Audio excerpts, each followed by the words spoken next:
Ahora sí, atendemos a nuestros invitados. Estamos en comunicación con el ex rector de la UNASAM, doctor Enrique Huerta Berríos, actual catedrático principal de la Escuela de Posgrado de la UNASAM.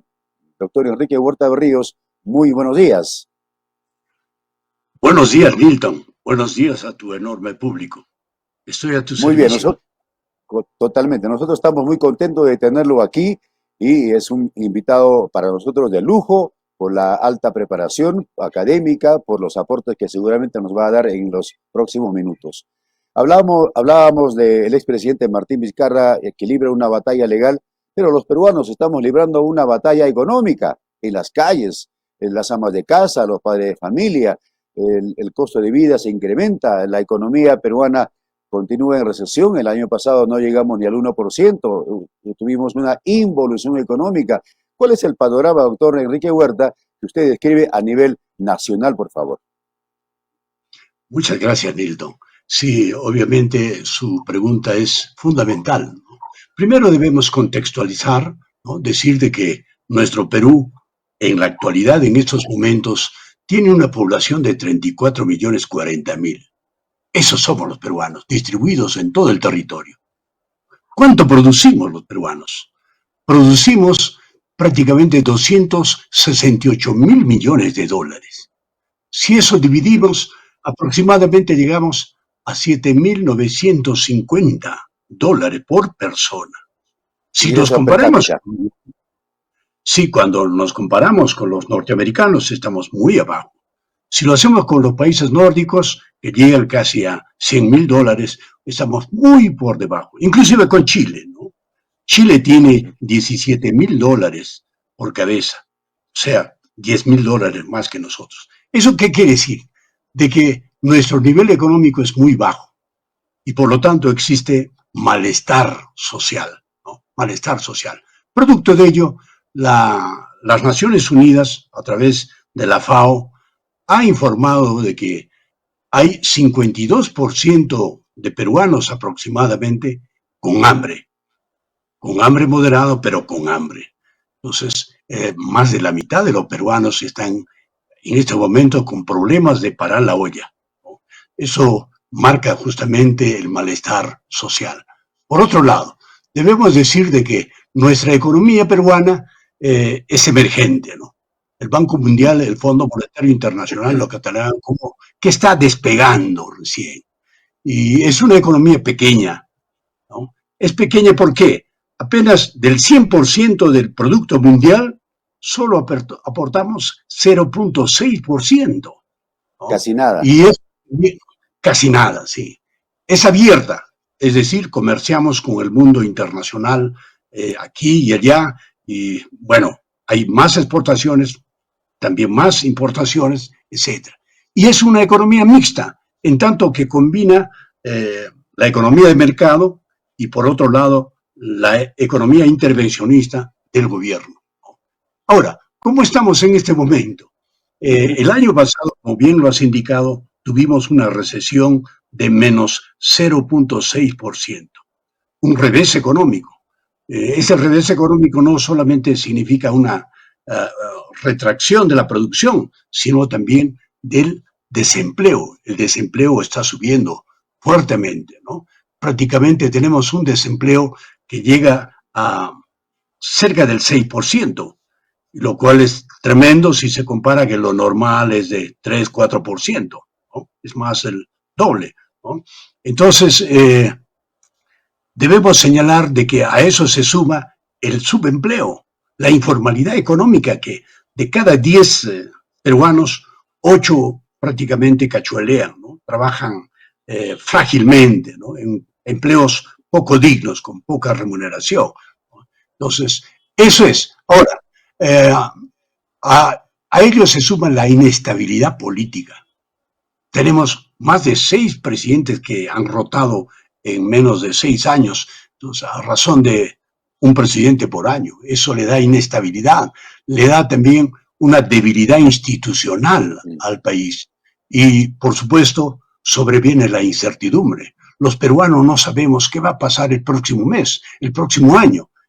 Más aún, como bien lo ha señalado, hay una violencia callejera, una violencia armada que prácticamente está asustando al pueblo peruano. Entonces, Perú podemos catalogarlo que es un lugar de mucho riesgo, ¿no? El Perú, caramba, está generando muchos problemas y uno de ellos es la migración. La migración es una gran consecuencia de la crisis, ¿sí? 6 de cada 10 peruanos, Nilton, quiere huir del Perú. Quiere huir del Perú. Están hartos, están frustrados de lo que está pasando.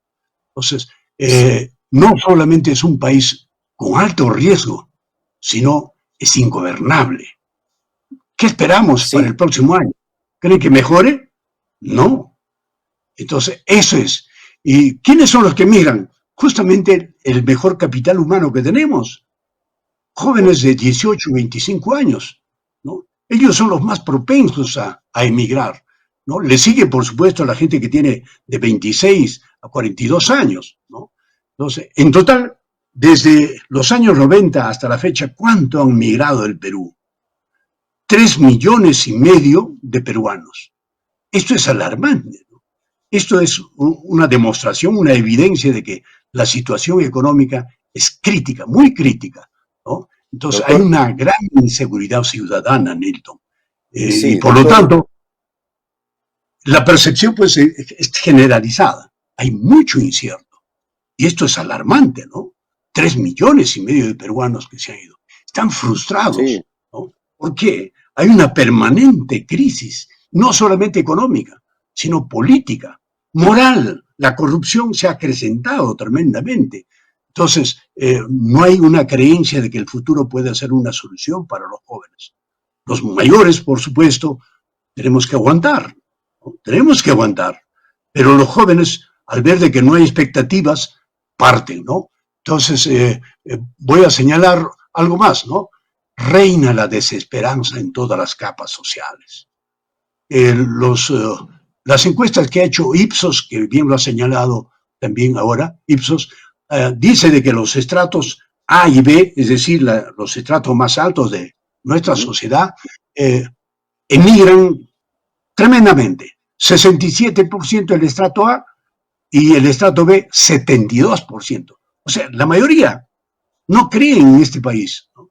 Entonces, hay una sensación de que el país no ofrece condiciones mínimas para un desarrollo personal, menos para un desarrollo familiar. Lo que queda es salir. Doctor Enrique Huerta, el espejo que usted nos está graficando, el escenario que usted nos está graficando, realmente es apocalíptico, porque tenemos muchos actores que lamentablemente no coadyuvan para que podamos mejorar la economía. Desde el Congreso no se trabajan leyes que puedan fortalecer la economía peruana. El Ejecutivo no atina a responder los temas más importantes, sobre todo económicos, y en las calles reina la inseguridad. Estamos francamente desprotegidos de la inseguridad ciudadana, estamos desprotegidos de las mismas leyes. Ahora, poco se espera lo que puede hacer el Ejecutivo en estos meses y en lo que queda del año que viene, porque el año que viene es electoral. Exactamente, Nilton. A esto se suma algo que es, en verdad, de tenerlo muy en cuenta. El déficit fiscal, que es la diferencia entre los ingresos que tiene el Estado por impuestos y los gastos que hace, están permisibles hasta el 2% de déficit, es decir, en negativo, ¿no? Gastar más que los ingresos que tenemos. Pero en este caso se ha llegado a un nivel de 4% del Producto Bruto Interno, lo cual es tremendo. Entonces, en estos momentos el Perú está viviendo una farra, ¿no? ¿Quiénes son los que gastan? No solamente el Ejecutivo, sino ahora el Legislativo. El Tribunal Constitucional ha legislado diciendo de que ellos pueden hacer gasto a futuro, pero pueden hacerlo. Y ellos se están malgastando. Se han acrecentado los gastos del Estado tremendamente, sobre todo a favor de ellos mismos, ¿no? Y eso, ¿cómo lo están financiando? Con deuda externa. El Perú se está endeudando, es decir, nos están colgando a todos los 34 millones de peruanos para pagarlo de a poco en los próximos años, en próximas décadas prácticamente. Entonces, eso es Totalmente. lo que tenemos que tomar en cuenta, ¿no? Entonces, Sí, eso es una ingratitud. Entonces, el Perú, para poder recuperarse económicamente, necesita crecer entre el 5 a 10%, por lo menos, para salir de la pobreza, para acabar con la pobreza, para eliminar también la desigualdad. Pero, ¿en cuánto está creciendo? Magramente. Prácticamente este año esperábamos de que se creciera en 2,7%, según el Ministerio de Economía y Finanzas, el Banco Mundial inclusive. Pero estamos viendo de que en junio prácticamente hemos crecido menos de 1%. Entonces, eso baja las esperanzas, ¿no? Entonces, sí, doctor, estamos... sí, Sí, totalmente. Nildo. Es preocupante, preocupante. Doctor, ahora bien, del tema nacional vamos ahora al tema regional, porque el tema regional, si no fuera por la minería, francamente, nuestra situación sería gravísima, gravísima. Ahora bien, ¿cómo marchamos en cuanto a los recursos que tenemos en la región, llámese gobierno regional y la misma universidad, las dos universidades estatales que tenemos en la región? Nilton, voy a mencionar de que Ancash prácticamente vive de la minería. La mitad de lo que produce Ancash contribuye a la minería. Si no fuera por la minería, prácticamente el agro, la pesca, están sufriendo un revés tremendo. Para que tengas una idea clara, Nilton, del 100% de la riqueza que tiene Ancash, solo 4% lo pone el agro. Cuando Ujú. antes lo ponía 10% o más.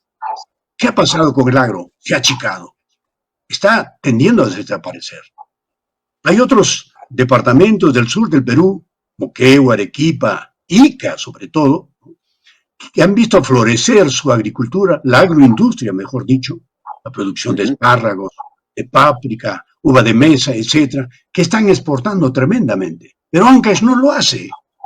Ancash tiene algunos pequeños vestigios en Caraz y en algunas partes de Casma, Guarmey, pero las grandes áreas están mal utilizadas. El proyecto Chinecas prácticamente no opera, no funciona debidamente. Y entonces lo que se ve es la corrupción en la calle. Su último gerente ha sido protagonista de un escándalo en Chimbote.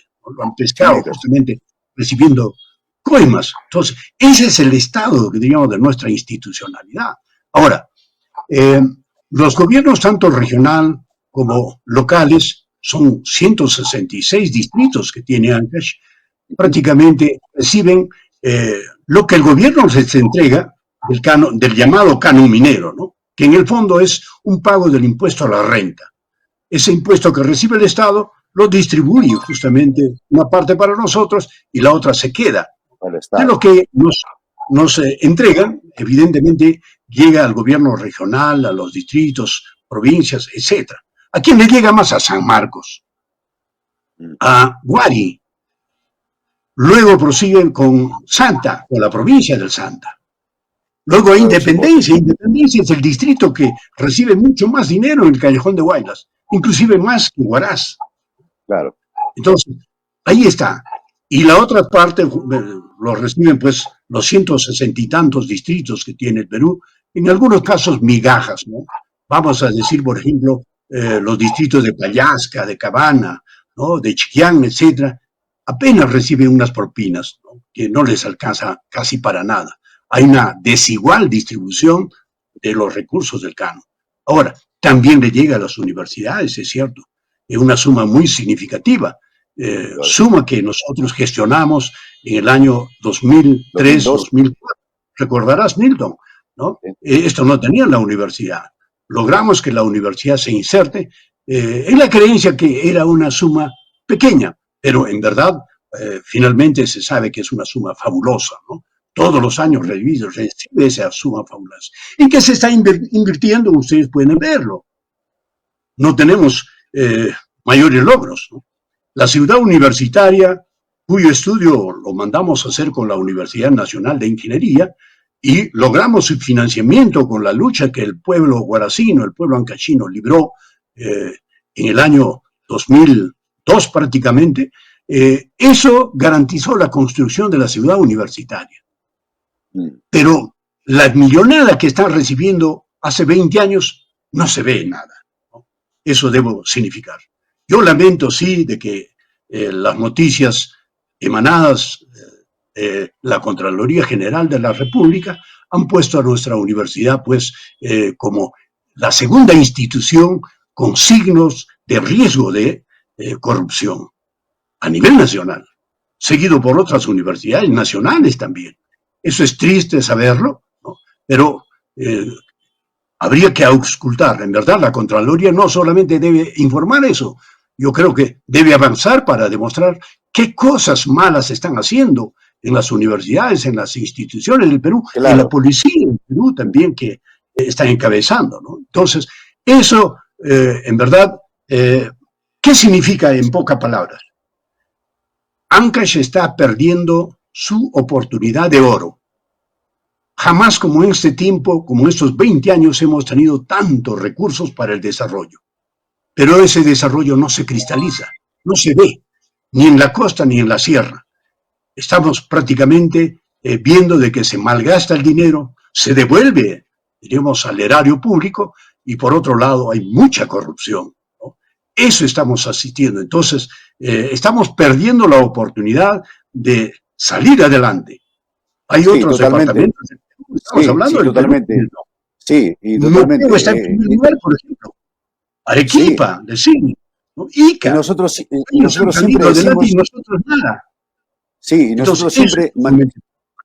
Sí, totalmente cierto, doctor Enrique Huerta. Nosotros siempre ponemos como ejemplo, por ejemplo, en la provincia de Huari hablamos, debe tener la mejor educación, debe tener los mejores niveles ya reducidos de anemia y desnutrición crónica.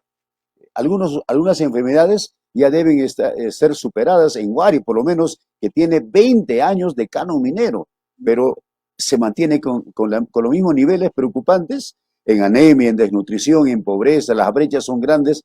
¿Dónde está el dinero, por Dios? ¿Dónde?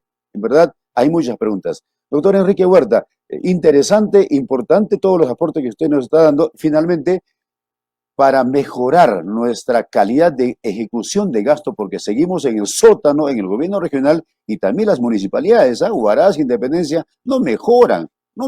Entonces, tenemos dinero. ¿Qué falta? Gente que piensa, gente más capacitada. ¿Qué es lo que nos falta para poder mejorar en el ranking, doctor? Finalmente. Bueno, en verdad hay grandes cambios que hacer. Primero tenemos que señalar que este estilo de descentralización que está practicando el Perú no sirve para nada. ¿Para qué en verdad sirve, entre comillas? Para fomentar la corrupción. No, prácticamente los presidentes regionales, los alcaldes del Perú se han tornado unos gobernantes que hacen y deshacen sin tomar en cuenta las opiniones del pueblo. Milton, te pregunto, ¿alguna de las municipalidades, si quiere, de Huaraz, o sea, de la capital, de Independencia, en los pueblos del Callejón de Huaylas, llaman a un cabildo, llaman a que la gente participe para decir qué es lo que puede hacerse, qué es lo que necesita que debe hacerse? No nos llaman. Entonces, ellos prácticamente capturan el poder salido de nuestros votos y hacen y deshacen con el dinero público, con nuestro destino. Huaraz está completamente abandonado, tú lo ves, eso lo vemos. Vienes del sur, encontramos prácticamente una entrada escalofriante en la ciudad. Yo nunca he visto una ciudad capital que tenga ese tipo de entradas, es terrible, ¿no? Con calles estrechas, las casas desordenadas por completo prácticamente, y a la salida igual. Entonces, y luego nos llamamos una ciudad turística. ¿Cómo podemos hacer turismo con ese tipo de presentación? Un pueblo turístico es un pueblo ordenado, un pueblo visionado, diríamos, que ha desarrollado una urbanidad ejemplar, ¿no? Y eso no tenemos acá en la ciudad. Lo que está creciendo es el caos vehicular. Nuestras calles están atosigadas de vehículos, prácticamente en los dos extremos. No se puede pasar por el centro de las calles, porque las calles son estrechas. Esas calles se construyeron hace mucho tiempo. Entonces no hay nada nuevo. Huaraz tiene que pensar, ¿no?, como ciudad y sus gobernantes tienen la obligación primera, ¿no?, de generar otro nuevo escenario, otro nuevo centro para la ciudad de Huaraz. Y esto tiene que estar en el noreste de nuestra en zona de localidad. expansión. Sí, Exacto, pero se tiene que hacer una planificación urbana con la exacto. gente capacitada. ¿Hay gente de calidad? Claro que lo hay, sino que no tienen oportunidades. Hay clientelismo político. Solo los que pintaron las paredes justamente los captan para que estén en los cargos. No están preparados. Ellos no constituyen capital humano. ¿Quiénes constituyen capital humano? Los que han invertido en su propia persona, en su formación. Los que luego de haber sido estudiantes secundarios se han hecho profesionales. Y al ser profesionales han hecho la maestría, han hecho el doctorado, pero en universidades de calidad, pues no en las universidades pésimas de medio pelo, como indicaba un expresidente, ¿no? No, lamentablemente la profesionalización está degradándose, estamos en un círculo vicioso, en decadencia, en descendencia, ¿no? Sí, Cada vez doctor la Enrique calidad Huerta. ¿sí? Sí, doctor Enrique Huerta, muchas gracias por todos los alcances. Bueno, vamos a conversar con más frecuencia sobre este y otros temas más específicos y en verdad nos ha dado muchas luces para entender, para pisar suelo, cómo está la economía peruana, la economía regional y qué es lo que se tiene que hacer. Muchas gracias, hasta una próxima oportunidad. Nilton, siempre a tus órdenes, igual ante el público.